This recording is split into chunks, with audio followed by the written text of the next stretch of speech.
And Davis gets it on first down. Elijah Chapman tries to wrap him up, but Davis keeps rolling for a gain of 8. Allen, play fake, looking downfield, and he connects with Trent Sherfield. The veteran receiver gets it into Cleveland territory. The backfield, the lone back, and a play fake to him. Browns with some pressure, a throw down the field, and a connection. And a first down. That is Sherfield as he beat Donovan McMillan on the cover. Handoff to Davis, sidesteps a tackler, spins inside the 20. 3rd and goal for the Bills. They're going to try it again. Davis, and he finally pushes his way into the end zone. So the 3rd time is indeed a charm for the Bills. As they conclude the longest drive in NFL history, it took them 1 hour and 9 minutes to move down the field. Under 4 minutes to go in the first half. Allen looking down the field for Sherfield, and he gets it.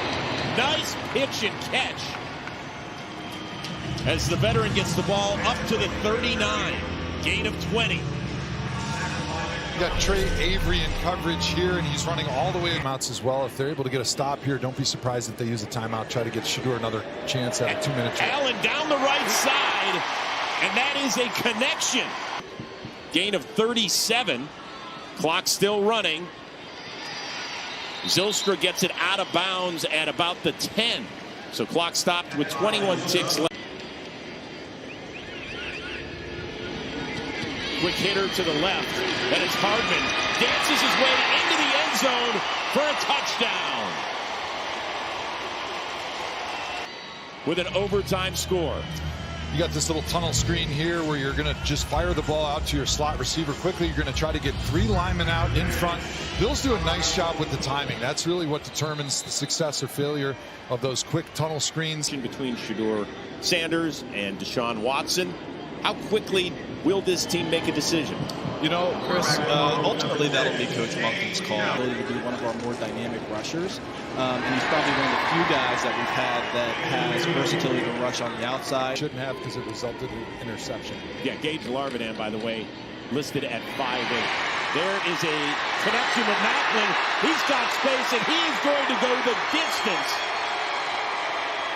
Touchdown for Jamori Macklin, the rookie out of Kentucky. And yes, that is Jeremy Macklin's cousin.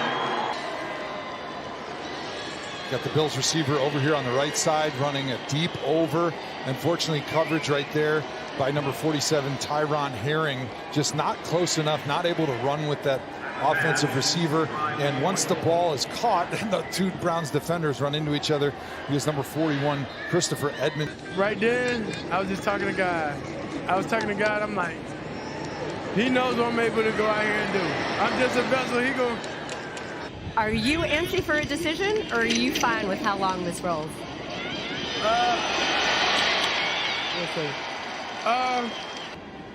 So you get a little glimpse into the world of Shedeur Sanders, who says he doesn't like the internet, social media. Interesting place, no question about it. In the meantime, the Bills are moving right down the field, and Buechele gets in to the end zone for another Buffalo touchdown.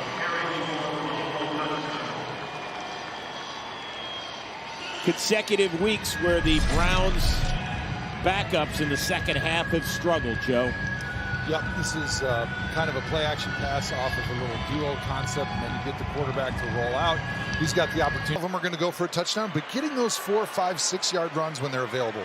And here comes another. Sanders is going to be bottled up, and there is a loss. That is Landon Jackson, second-year man out of Arkansas with the tackle. That's Raheem Sanders trying to bust it outside. Tripped up by Davison Igbinosun. Sanders looking left, now to the middle of the field. Ball popped in the air, and it is intercepted. It is picked off by the Bills' DeMar Hamlin. Browns had a good thing going. Ball a little bit behind his receiver, and Buffalo takes over. Sanders dumps it down to Booth, and he is going to be tied up. Joe Andreessen the first to hit him, and then a second shot as well, maybe even a yard or 2 out of bounds. As Marshall remains in the game, and he gets the handoff. Bottled up nicely by that Buffalo defense. T.J. Parker, the second-round pick out of Clemson, and Solomon. Throwing the football down the field. 3rd and 12 for Watson out of the shotgun. Looking, throwing, ball tipped in the air, and incomplete as he was looking for Gage Larvinan. 3 and out for Cleveland. Browns offensive line doing a nice job in protection, giving Watson plenty of time. Bills are blanketing coverage with a zone there and really nowhere to go, and kind of forces the football in between 2 defenders. Not a great throw. Ball passes, bounces up in the air, and those are dangerous ones. As we because in Casey's case, he was an underclassman, but that were playing pretty good in the fall and actually made a couple of calls to try to trade back into the back end of round 1 for him. We weren't able to strike a deal. A little bit beyond just what you see on the field? Yeah, the room feels good. I talked to a lot of the linemen, and they're doing some really good things on and off the field, but they feel close. They feel like it's coming together. And if a receiver gets 2 hands on a ball and does indeed elevate for it, don't you sort of expect him to come down with it or bat it down so nobody else can get it? yeah, you hope to make the play. It's the NFL. You hope these receivers. Of course, Josh Allen always gets his, but overall, the Browns moved the football. They got some great pressure from their defensive line. Offensive line was moving people on defense. Bills bringing 4, and number 4 incomplete behind Floria, and it'll be a turnover on down. We want to make sure if Shador's the guy, it's his second year, not as much experience, we want to make sure that everybody on this team knows that we're not playing for next year. We're